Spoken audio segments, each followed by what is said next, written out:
You gotta stay going. Stay and walk away. Just more heel sessions. We gotta get that heel down so I can take over. Arlo, Arlo, you're a good dog. Come. Recall. Good boy. That's a good boy. We're pretty far. And then right into the heel. Good. He's getting there. Good.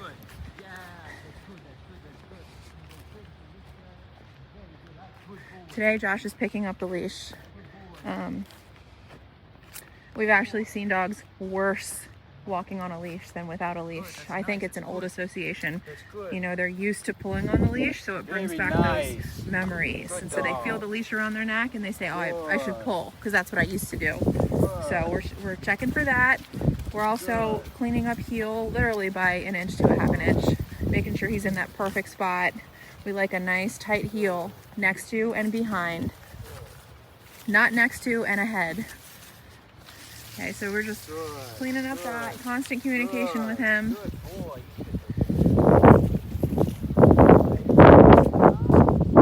Good dog.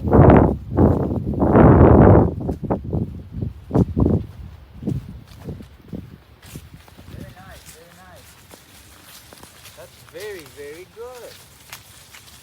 That's very good. Let's take a breather on it. Let's see what happens to that joiner. Very nice pop. Very nice stay. So we're just making sure when Josh recalls him into that heel that he doesn't go past him. We want him to lock right into heel. And I say, Arlo, come, good boy.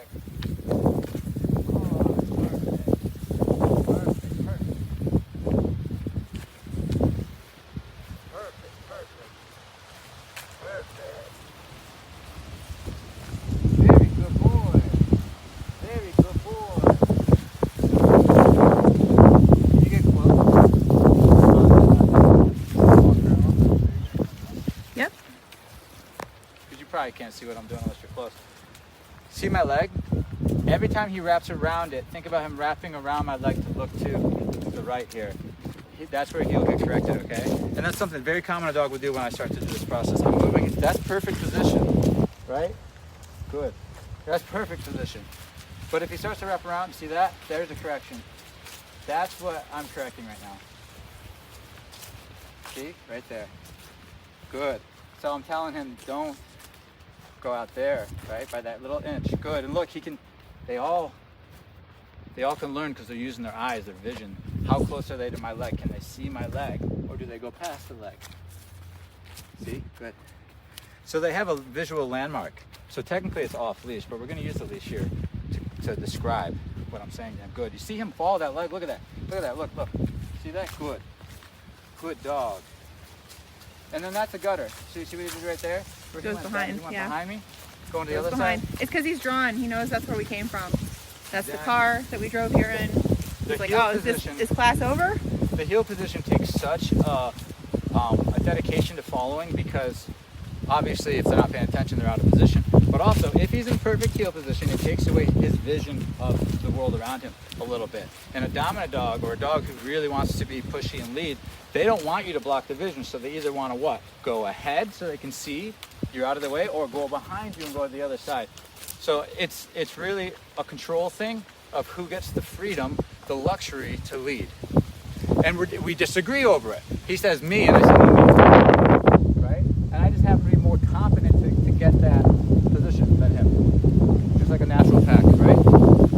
So good, that's perfect right there. See that? Take a snapshot of that. He's using his nose, his eyes to know where he is. That's a mistake. Did you see what happened there? Good. And then correction on the e-collar brought him right back. Good. And then we stop. Nice. Good. That's a nice stop. What we don't want is they continue. Good. That's a dog who's paying attention. Good boy. Stay. That looks nice. I'm going to release him. The beautiful thing about this is we have built-in rewards that just feel natural. So I'm going to release him and say, hey, go interact with the environment. Go sniff around. I'll recall you when it's time to leave, and that is rewarding. Okay? Good boy. Or maybe just loving, whatever he wants. Break. Good job. That's a good boy. Yeah, it's what he wants, isn't it? It is what he wants.